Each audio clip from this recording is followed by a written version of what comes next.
not gonna wait any time. Julius from JuVee Productions. We want to welcome you to the stage.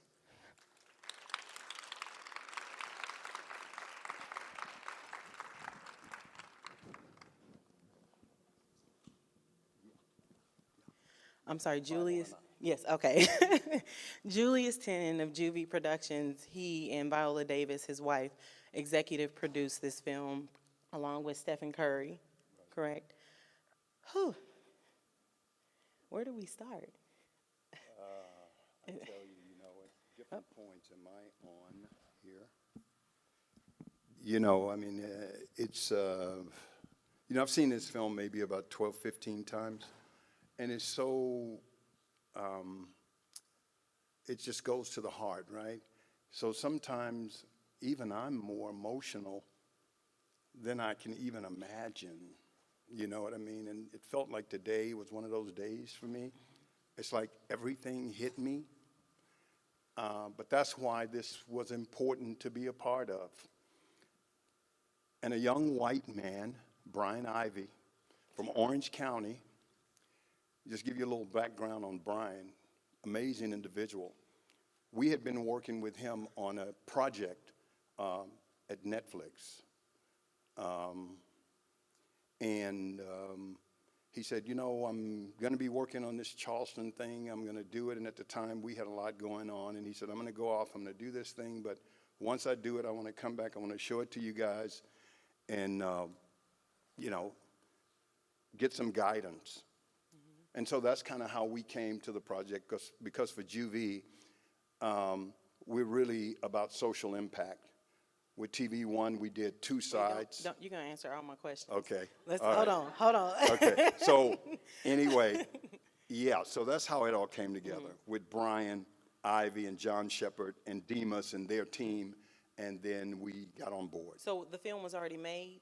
The film was made. When they approached you? Right. I knew that they were going to go do it. Okay. And let me just back up. And a little bit earlier, there was a couple of guys out of New York that wanted to do something. So I actually, before Brian did his movie, we were trying to get ahead of it with a couple of other guys, but never could find the proper take. I actually met Nadine. I met Chris on the phone. Chris and I talked on the phone. And I met Mrs. Lance, her daughter or granddaughter. And so there were about 4 or 5 of the family members, and I met one of the husbands of one of the women that was murdered. And so those guys knew they couldn't go to Charleston without somebody, an African American, with them to be able to get the access. And we weren't able to get to all the family members because it was really early, even before Brian did this. It was early, and boy, it was still really raw for people. So, and I met Reverend Thompson. He was really he and Nadine were the most open out of everybody. Because, I mean, it was literally maybe a year after, and Brian went in almost 3 years, almost 2.5, 3 years after it had happened. And so he was able to get more access. That's one thing that I saw. It was just like the emotion was palpable. Like you could just feel it, just like every sentence that every person said was just like, ooh, it was heavy.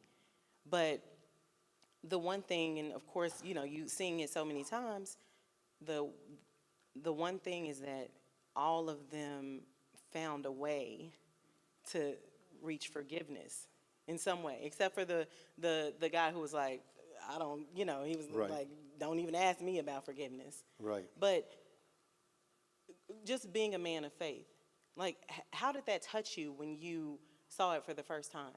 Well, listen, it's like if you really know God, you know that God is about forgiveness. And so, listen, the ones that, as they said in the film, the people that came to forgiveness is for you. At the end of the day, it really is. It's for you. That don't mean you forget. We don't have to forget, but however it comes to you, if it comes to you, then that's what it is. Because it wasn't just one. There was many of the family members. And that's why they only showed a few. because there's still people that are still struggling with the forgiveness piece, and hopefully they'll find a way to get to that at some point. But Well, I mean, even for me, like that was just kind of the start of this kind of emotional journey of, you know, the shootings in schools and just and said it during the intro, just places that you would consider sacred and safe. And even as an outsider, it just makes you feel so vulnerable. And I mean, even going into a movie theater, now you can feel like you could be a target. And so it was really something that I think was captured very, very well in the film, and just like you said, it was they went in early on and it was still fresh, but the way that they told the story and connected the stories in that way, like you felt like you were there.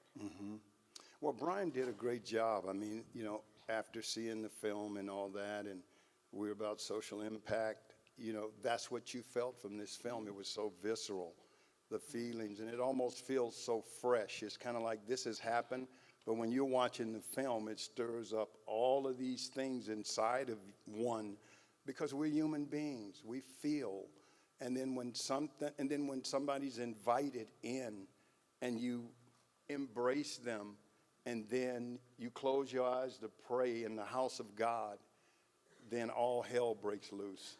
You know, there's something about that, because most of us on Wednesday nights, everywhere in America, church doors are open.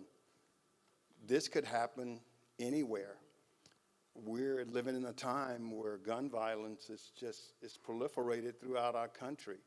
And somehow things have to change to a degree so we get those kind of weapons that are out there off the streets, and that nobody wants to take away anybody's guns. This is a big gun state, but I don't think people need to have 25, 30, 40 rounds in a gun Right. to protect themselves, or, you know, because that's why we have the mass shootings everywhere. It's because of the weaponry that's out there that even some police departments, especially small police departments, can't even deal with. They don't even have the weapons to be able to Right. confront those So guys. someone has it in their closet That's at right. home, but they can't even get That's it in right. some police departments where Yeah. they need that type of equipment. That's right. So this isn't the first time that JuVee has greenlit a film that was rooted in impacting change. And that's a common thread that we have seen at the festival as well, just like empowering and elevating stories that impact change.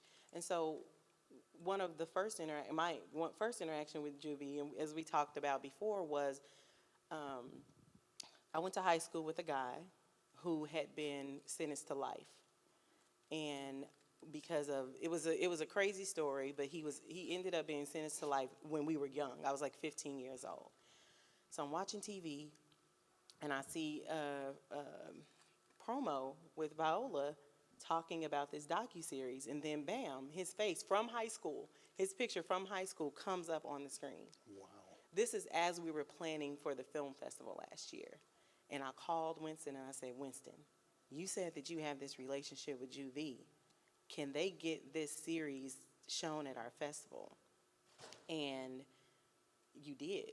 So last year we got the opportunity to showcase that docuseries, and so, you know, I've been sold on you guys long before then, but that let me know, like watching this and then seeing some of the other content that you guys have greenlit, let me know where you stand. And talk a little bit more about how that's rooted into the fiber of JuVee Productions. It is rooted in the fiber of JuVee, because social messaging is important. And kind of what we talk about at JuVee is diversity and inclusion. We want to be more included in the conversation in general, not just in the entertainment industry, but accepted and included in every fabric, every part of America. And if any of you have heard Viola speak, or if you Google some of her speeches, you know that she's big on social issues, and particularly for women, black women, but all women. JuVee is a company about the broad spectrum of humanity. That humanity is all of us. We all play a role. And so it's always been really important for us to produce these kinds of docs that really speak to the heart of kind of what's going on, what's on the pulse, what's in the zeitgeist, and what's happening with people of color in America. And you guys have done a really good job of selecting the right ones, because the one thing that I thought about as I was watching Emanuel was like, this plays like a movie almost. While you do have, talking heads telling their stories, it felt like a movie. It was just very gripping. And I don't know if when you're thinking about projects, like, is it kind of, are you trying to marry the two, the entertainment aspect as well as the message? We are. And that's why when Brian had finished early in the process, because with JuVee, we're always, and all you filmmakers out there, I know you all striving for excellence. You want that story, you want that narrative story to have that thread run through it, but you also, it's all about the execution. And so what Brian went out and did is he tied that together with the news pieces, the interviews and all that, and it just made it feel so visceral. And so that was a thing that we said, wow, he went out and he's captured something that's amazing. And that's JuVee's brand. That's the kind of content with that level of quality, that level of connection that we want audiences to connect with. So yeah, it was a no-brainer because we wanted it to be at that level, and it met all those expectations. It really did. Like, of course, I'd watch it again, but the emotion that it brings, just watching it, is just like, whew, I have to be, like, take a day. Mm-hmm. Yeah. So I want to take a step away from the movie, and kind of go back a little bit more, because I think you do a really great job of balancing running the business and making sure that you guys are achieving those goals, but not always putting yourself in the spotlight. So I want to put you in the spotlight a little bit right now, if we can. Tell me a little bit about how you got started in the industry. I know you have a theater background, but tell me a little bit about that. No, I started here in Austin. I started in junior high school. I went to Allen Junior High School, and I started with poetry. I'm a poetry recitator. Oh. I love poetry. I had an English teacher in the 7th grade said, you have a good voice. Maybe you should read poetry. And then I remember the very first show, I was a stagehand for Wizard of Oz. And I was watching the actors do their thing and all that stuff. And I hadn't really thought about acting because I just loved poetry. But I always loved, plays and stuff like that. But I never thought about being an actor. Mm-hmm. And then after that experience, after the 7th grade, I learned the I Have a Dream speech. Mm-hmm. When Dr. King gave that speech, I learned that speech like I think that summer. I was working on that speech. And then in 1968, before Dr. King was assassinated, I had that speech down, and I remember we had an assembly, and I got to do that speech for the first time. And for the first time, I had that juice, that energy of being like in front of you guys. And then it was something about that that applause coming back, mm-hmm. and I was going, wow, you can like transform yourself, and then you can transform and transport people to another place. Mm-hmm. And then that's when the acting bug hit me. And then I started performing that speech all over Austin at junior high schools, Black history, at churches, everything. Oh, wow. And it kind of became part of who I am. And many people, some in here who know me, know I've been doing that speech forever. And so that's kind of how that started. But so when you say you learned the speech, you did it on your own, or you did it? Yeah, no, I took it on my. It was one of those. Okay. It was one of those pieces of literature that I saw footage, and I just wanted to know that. Mm-hmm. And then my English teacher got me the transcript of for it, and then I just started learning it, And I think I always did the most dramatic part of the speech because it's like about an 18-minute speech. But I did probably the last 7 minutes of it, which they call the dream sequence, when he keeps repeating the recant of, I have a dream. And he keeps going, and he keeps do that going. one more time. I have a dream. That was the whoa. You know what I mean? So he kind of keeps, Oh my he keeps it goodness. going, and then it just takes you, and it just takes you, and it takes you. And so that so influenced me. And then when I went to high school, I just got in drama, and then it was Othello and other plays and things like that. And then so it kept going, and then, went to college, majored in theater, education minor in case the acting thing didn't work out. And never really got to teach school. I did some substitute teaching, but kind of a backup plan.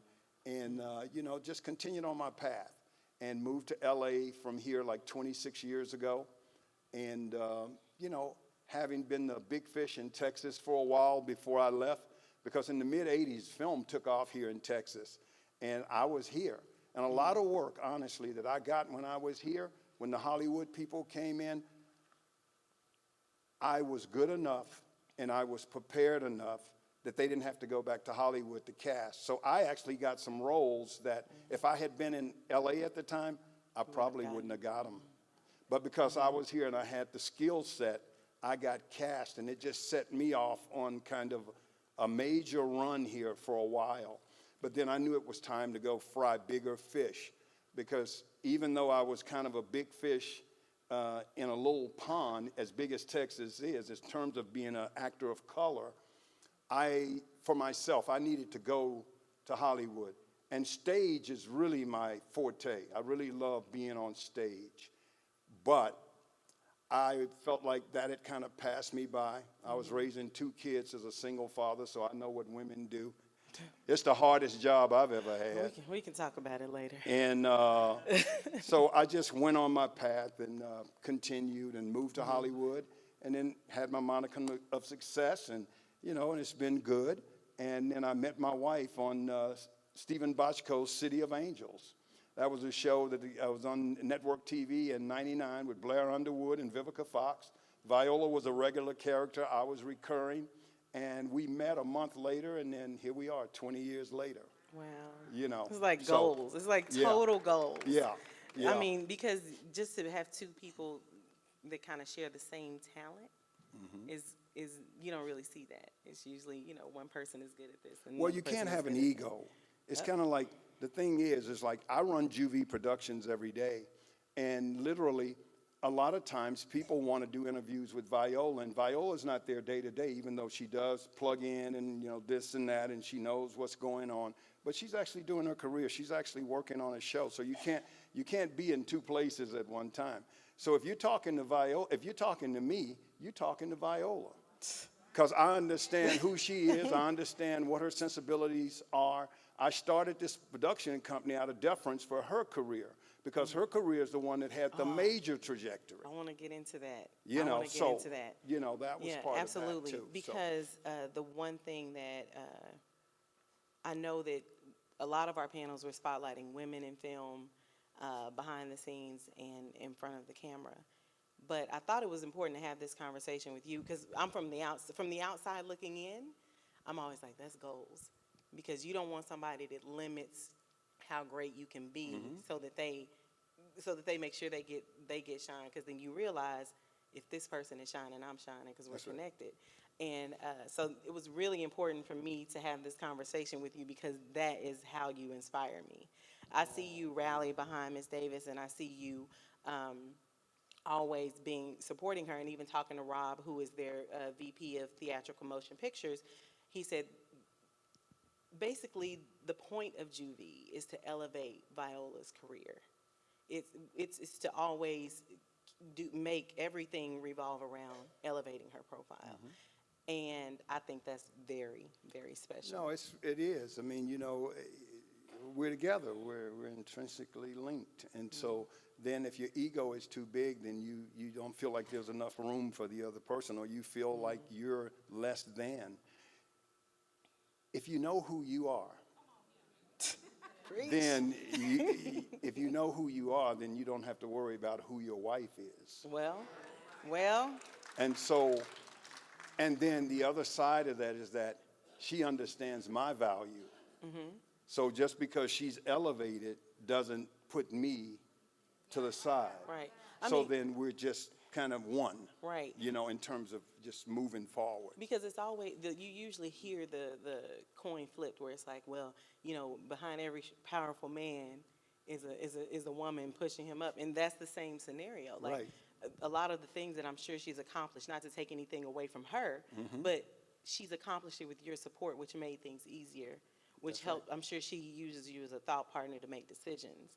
And we weren't even going to take this interview into this, and I promise you, but it's just very inspiring. And it's just, you know, as a woman who's trying her best to create a career and carve a place for herself in the world, to see that as an example of how the possibilities is just very, very motivating. Well, you know, with Viola, she's always talking to me, and it's not like I prompt her. I don't go, Viola, talk about me, you know. It's just who she is, because we have that kind of, you know, marriage and that kind of relationship. And Viola is so regular. If she's here, she's just so regular. She's so not a movie star, and she is a movie star, a TV star, somebody who's in demand to speak all over the world. And she's totally regular, not affected at all, just good people. Anybody that knows her knows that's who she is. And that was important. Her career was really important to elevate, because she was always the third girl from the left. You know, so she would make filet mignon out of chicken. You see Viola in small roles, then she's gone away, and you go, wow, I want to see that actress again. Because she's always able to kind of transform and add more to what's there on the page. And that's just been, it's been beautiful to see. But it was also important for us beyond that, that once you get all these blessings, you can't keep it for yourself. Well, You got to lift and elevate others.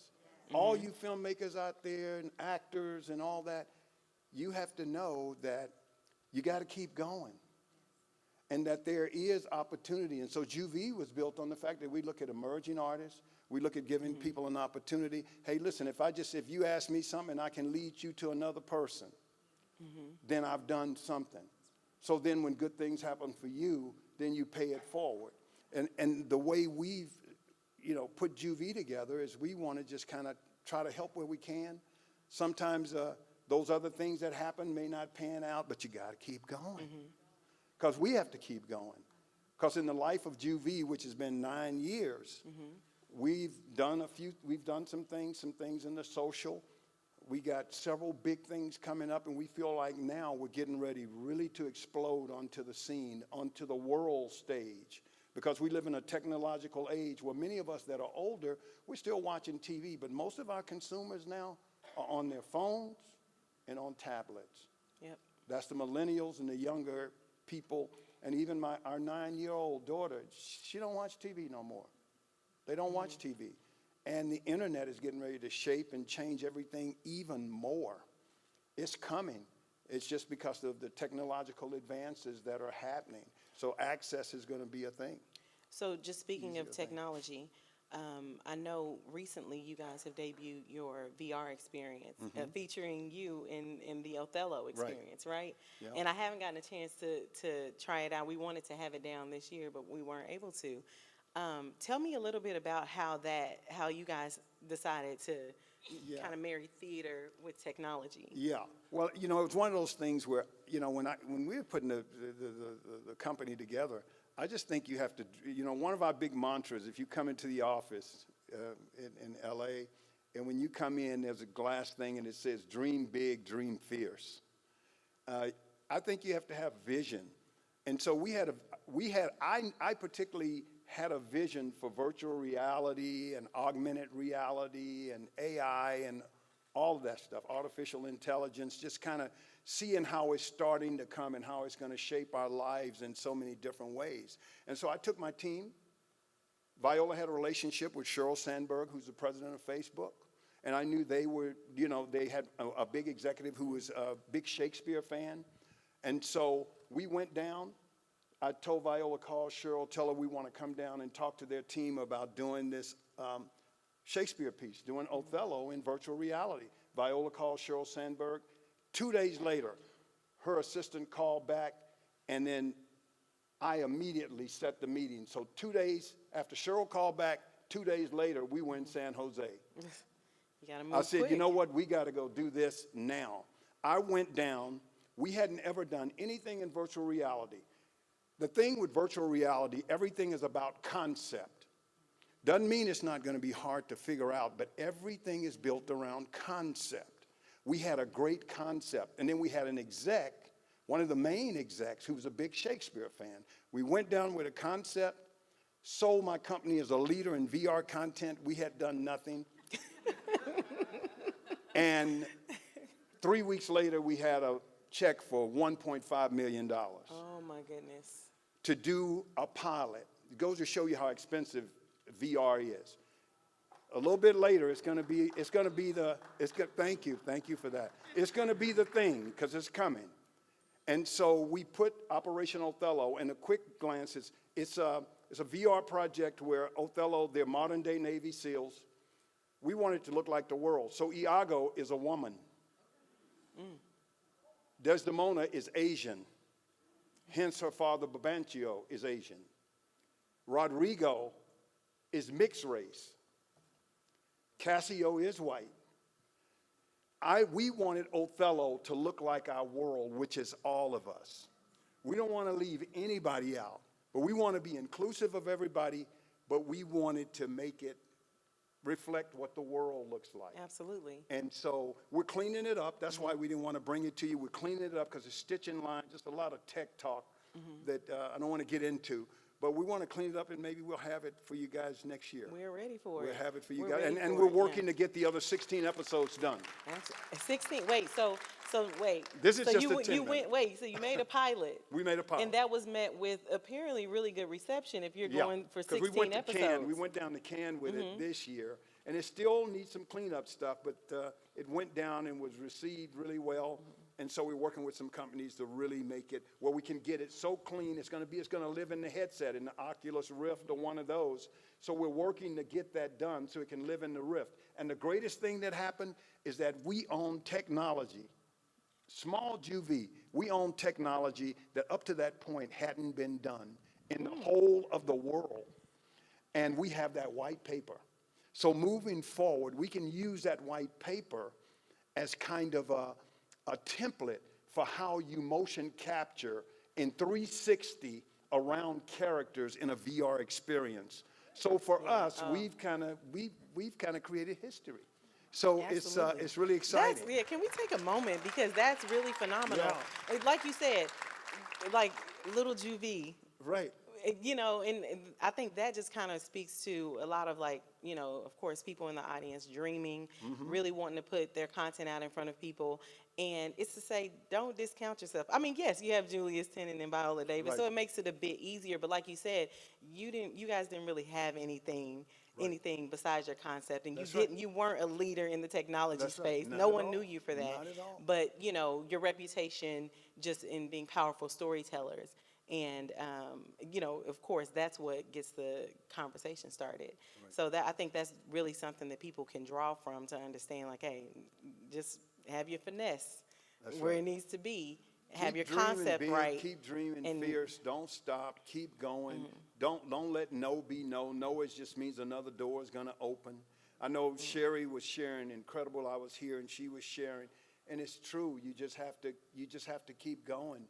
And you have to find your tribe. You have to find those people who believe what you believe, and and then get with those folks and keep going. And and with people like me, as you continue to go through the industry, you can always find allies. And JuVee is going to always be an ally. That doesn't necessarily mean we're going to be able to work together, but that doesn't preclude me from giving you advice, from maybe opening a door because you're ready. Because sometimes you have to be ready. You have to be ready. Yeah. When you start entering the large stage, it's always about being ready, but then beyond that, it's execution. You really have to be able to execute when you're on the high level. And so. So can we explore that, what you just said? What is being ready? Well, being ready is when you feel like you have something that you can feed into the world, something that can really be sold on a level. Sometimes, a lot of you guys are making smaller, short films, whatever. Do you have aspirations to make those larger films? Do you, you know, it's kind of how do you see yourself and how do you want to kind of keep pushing forward? So it's just kind of important to identify, you know, what you want to do with your content. And because it can start as that little seed and then it could grow into this thing. I think I saw a 22-minute short today that I could see expanding. And I want to have conversations with those guys about that. So sometimes it just starts with a seed and then it can grow from there. But so you saw the short and you want to have a conversation with them, but what do you want them to have besides the short to take it to take the conversation further? Well, you know, I mean, obviously when you do a short, you might not be thinking about a whole big thing. So it's going to be in the execution of a script. Because when you come to Hollywood or whatever, you're going to finally have to have a whole script. But you can get shorts and you can enter them in not only this festival, but in many festivals as you can. Just keep going, entering your stuff in festivals and things that you think you really want to expand out. Just start thinking about it. You don't have to do all this stuff like really fast, but you know, start thinking about the ones that you feel like could really be something. And then you just keep building it out. And maybe 3-4 years down the road, it can be that feature film. Now you want to submit it to a JuVee. And then we could read it, and there may be some real synergy there. Or there may be some synergy somewhere else. Because just because JuVee might pass on it, JuVee might also want it. It's all timing. It really is. You know, the right time, the right concept, the right being in the zeitgeist, the subject matter. All those things matter when you're thinking about what kind of content you want to put in the world. Because sometimes some things can be really immediate, and then it's just that, and then next year that subject might not be the thing. So you have to kind of think about those things as you're going along. So you answered this question, but I want to get very granular. And the reason why is because I think that I don't want the filmmakers that come to our festival year after year to miss opportunities. And so I think, you know, of course, when most African Americans don't have the resources that, you know, some of the USC film grads or the NYU film grads have, but they still have powerful stories. So walk me through, you know, you covered off some of it, but I meet you. Right. And you say, I loved your short, want to invite you out to talk further. What do I come with? Well, I mean, like I said, as being a production company, we're not in the business of shorts per se. Well, okay. Well, let's just say, for the sake of the conversation, let's say it's a feature. Right. And it's Right. something Now, I that can you were speak moved more by. to, yeah. And I so can it's speak more to that. I mean, obviously, with shorts, as I was saying earlier, you expand them out. But if you came with a feature, if you come in with a feature, then it's got to. Listen, we're in a deal with Amazon on the film side. So let me just give you a little quick snapshot. When you're in a film deal with a company, they have particular kind of content that they're looking for. So that if you're bringing me something that is not, it may be on brand for JuVee, but it might not necessarily be on brand for Amazon. We've been in our deal for 6 months. We've taken 9 movies that have got passed on, even us. So what we have to do then is take those films back in and then figure out, are we going to get all 9 of those films done, or maybe we're going to get 2 or 3 of those films done? Because we have to go out and find financing. Because it's not like JuVee. JuVee is an independent, I would consider us like a startup, even though we've been started for 9 years, and we have a great brand and all that, but you still have to have money, just like you guys know when you're putting your shorts together or your longer form films or whatever. You got to go out and raise the money for those. So if you're coming to Hollywood, you bring in a film, then I can look at that film, we can take it in, but we generally don't take in things that are already complete. When you have films that are complete, you should be trying to go to distributors or go to the streaming services and try to sell those films. Because we like to be involved from the beginning of a film. So basically for us, it's bringing me a script. And then we see if that script is a script that's going to fit what Amazon's looking So for. that's what you meant. Like if you Right. get the short and the short inspires you, they need to be prepared Right. to have a full script so that and have already thought through what that looks like as a That's feature. right. Exactly. But allow you to be involved in the process. Exactly. Okay. You know, after we read it, if I say to you, I really like this, then but it needs some work. It's okay to need work. That's what development is. You want to develop it because you want it to be great. So you do that, then we say we want to do it together. Then we start the process of development. Because then, if we're taking it in, we know that it's something with our partners that we might be able to get done later. And if we're really passionate about it, I might say to you, let's hold this for a minute. Let's see if we can get the money to do this, and then we just kind of keep it going. But it starts there. It starts with the script, and then us feeling like this is something that fits JuVee's brand, and maybe Amazon, maybe not. Because once we have relationships with everybody, you take it out to other people. And that's what I was saying earlier about finding the folks that want to work with you. And we're still finding that thing as we're in Hollywood doing it. And so you can't be deterred. You just have to keep going. Absolutely. You know. There's two things that I want to cover off before we leave, because I want to end with Emanuel because I have a few more questions on Emanuel. But the one thing that I want you to speak to, which we touched upon a little bit earlier when we were talking about your relationship with Viola Davis, so we found it necessary to focus our film festival this year on Black women in the film industry. Why do you find it necessary? Well, because I'm supporting an African-American woman, and she happens to be my wife. And, you know, I'm on the Diversity and Inclusion Board of the USC Annenberg Foundation, and they do stats across all entertainment, particularly they're starting to really do music and some of the other areas, but in film, you look at the numbers, and the numbers are stark for women, just in general, but they're really stark for women of color, even. And so then it stands to reason that we should support more women, because Viola always talks about, we talk about exhuming those stories about us, those untold stories.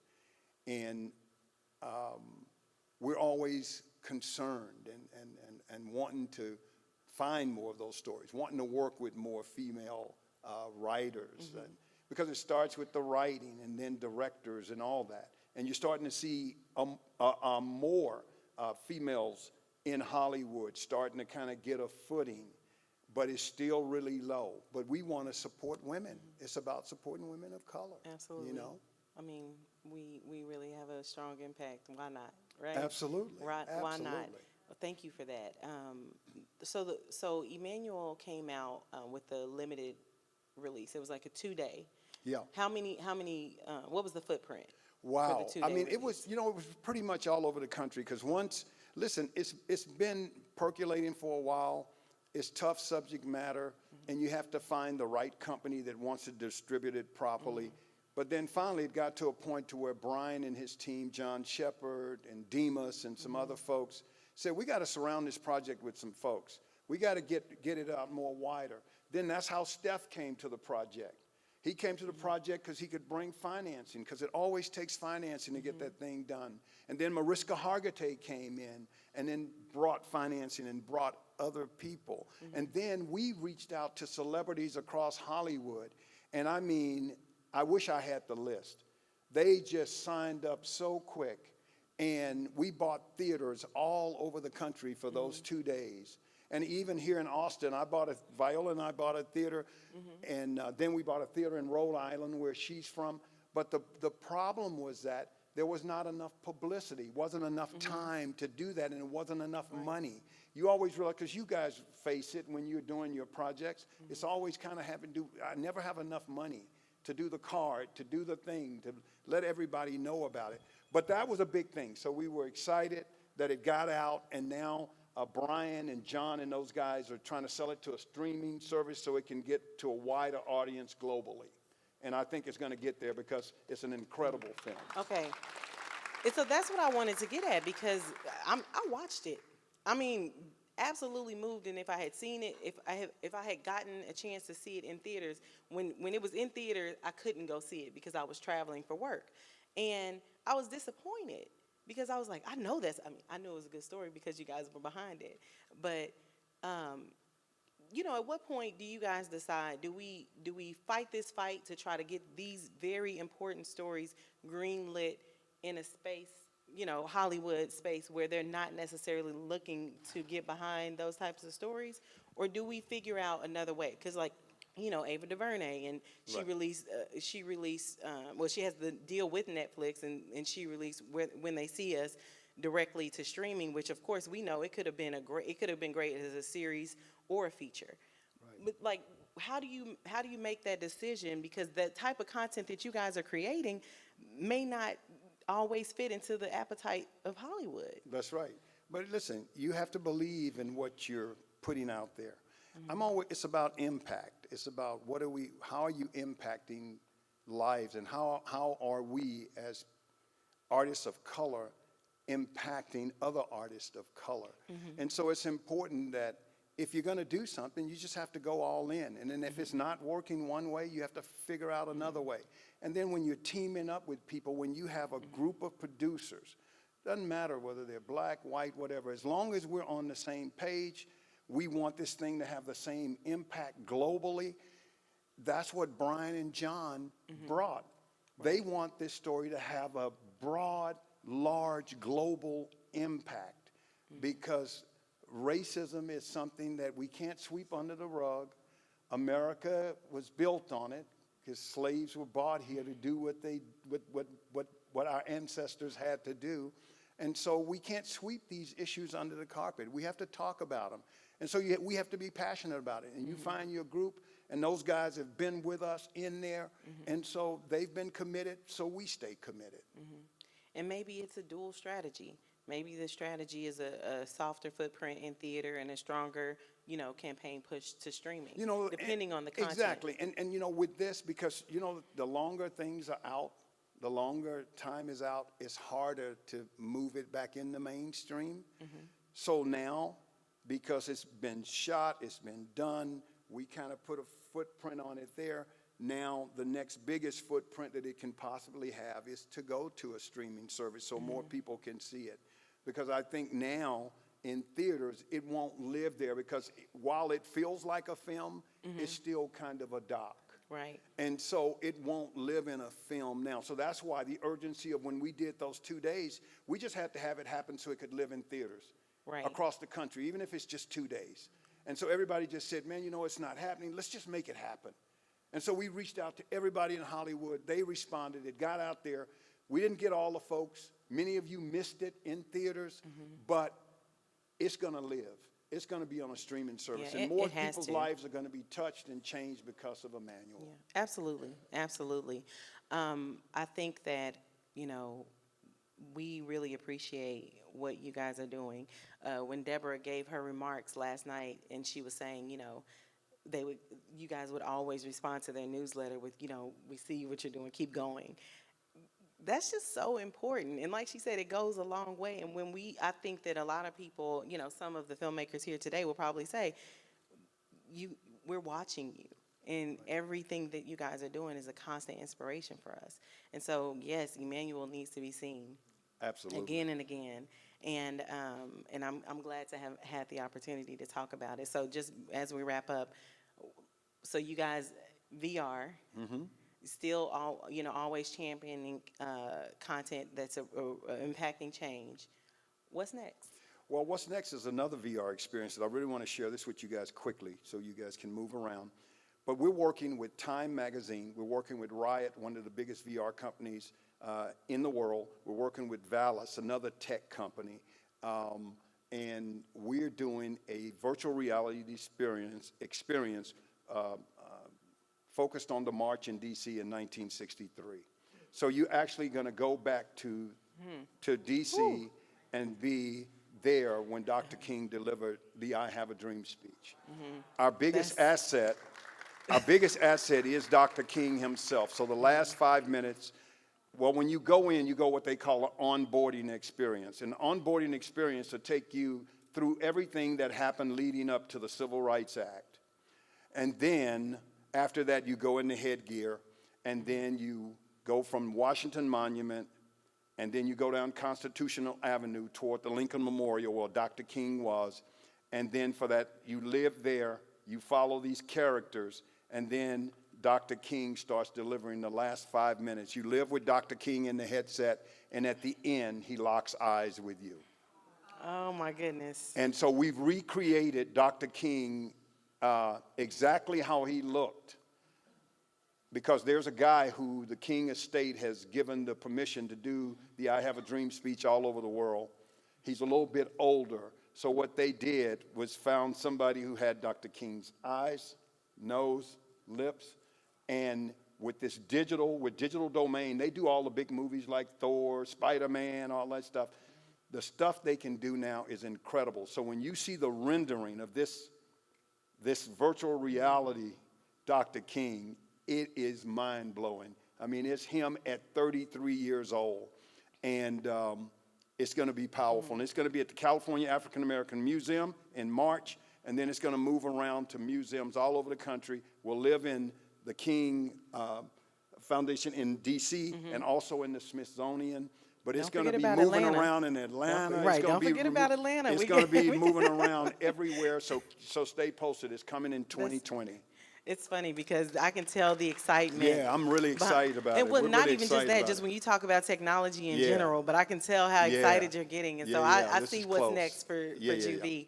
But just from that piece, that VR piece, how much of it reflects your perception as a young boy learning the Martin Luther King speech? How much of that kind of shows it from your lens? Well, from my lens, I mean, when they came to us about that, I said, we have to be a part of this. Mm-hmm.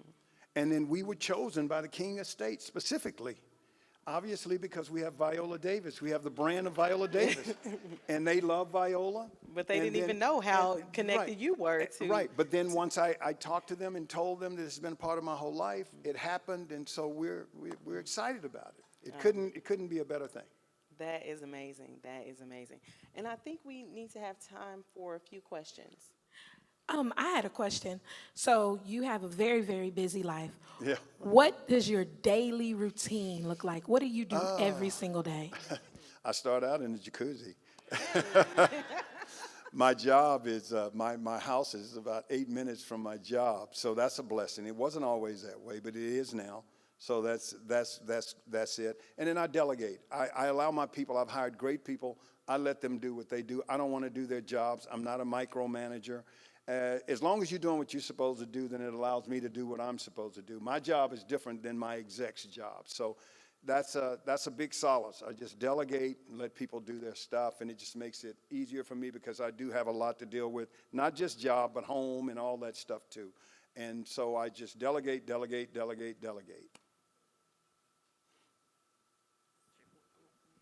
Julius. Hey, Doug. Is there ever a chance that JuVee might end up in Austin, Texas? Well, maybe we might end up here, in retirement at some point. But I think, doing business, we kind of have to be in L.A. because that's where all of our relationships and contacts are. Obviously, New York and Atlanta. So we move around, but I think the home base of JuVee will probably stay there because we'll keep our home, but I may eventually end up floating here and spending more time back home. So I'm so sorry. So I'm not going into film, but I'm an aspiring movie critic. So what would be the first? Well, I already have a blog and stuff. What would be the next step after that? Well, you want to be a film critic. So, I think, the best advice I could give you is to connect with somebody who's doing that. And then they would be able to tell you kind of all the steps and what would be the next thing. Because I think we do need to have more people of color actually, watching our films and talking about them and spreading the good news. Sometimes with critics, it's not so good news. And I think you always have to be honest in that profession I mean, honesty is going to always be the best policy. And, but I would recommend you, talking to somebody who does that. Gil Robertson? Oh, okay. Well, I'm sorry, I just thought you might know him. Gil Robertson, it's either Gil Roberts or Gil Robertson is the founder of the African American Critics Association. And if you reach out to him, it's Gil at AAFCA and let him know exactly what you just said today, and I'm sure that he'll respond. Yep. Good advice.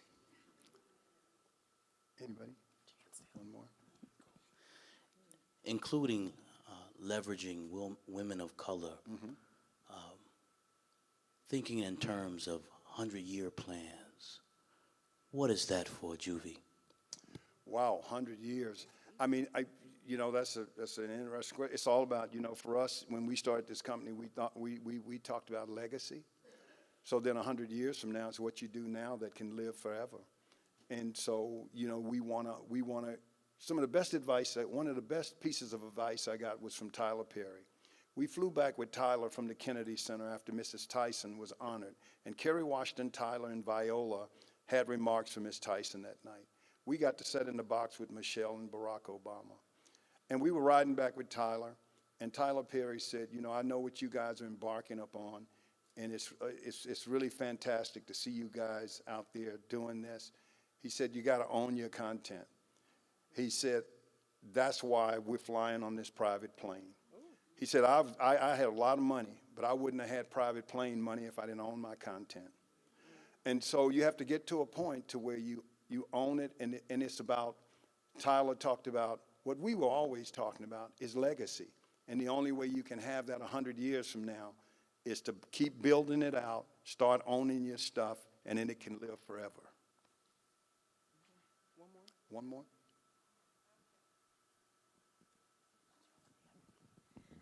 Hi, Emanuel was incredibly powerful, and so I had a question just around the story and creating that story and working with the filmmakers.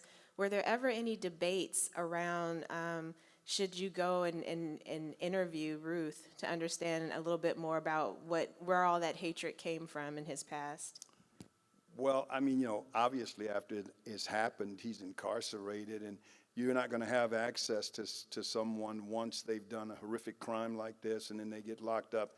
And then he may not even want to talk about it now. I mean, he seems to be a little bit aloof about it and kind of, so maybe someone at some point will do that. We didn't think, I know Brian was talking to us about, they didn't feel like they needed to try to do any of that for this film.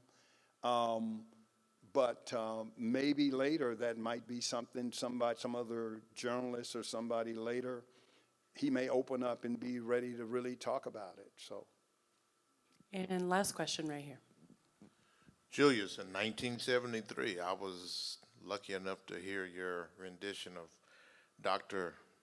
King's speech, and today I've heard a lot of talk about dreams, and I was just wondering if just for like 2 minutes you could just give us a rendition of that speech. I think He's putting the pressure on me. I say to you today that despite the difficulties and the frustrations of the moment, I still have a dream. It is a dream deeply rooted in the American dream. I have a dream that one day this nation will rise up and live out the true meaning of its creed. We hold these truths to be self-evident, that all men are created equal. That's it. Oh, that was a great way to end it. Oh, my gosh. Julius. Now you're going to make me cry now. That was amazing. Thank you, thank you, thank you, thank you, thank you. Thank you for having me. Thank you for spending this time with us. It's so important, and we are very grateful. And we know that next year is going to be even greater. Absolutely. Let me say something to Yeah. all you aspiring filmmakers, actors, artists out there. Keep doing your thing. Stay up. Keep going.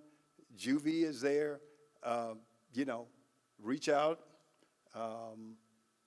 Let us know what you're doing. Because, listen, Everybody's looking for that next piece of content and of great content, and nobody knows what the next thing is. That's why you have to keep working. That's why you have to keep going, because everybody's looking for the next thing. Everybody who wasn't someone, they worked hard until they became someone who was known in what we do. So keep going. Thank you all very much. I feel like we need to end in prayer. Goodness, that was great. Thank you so much.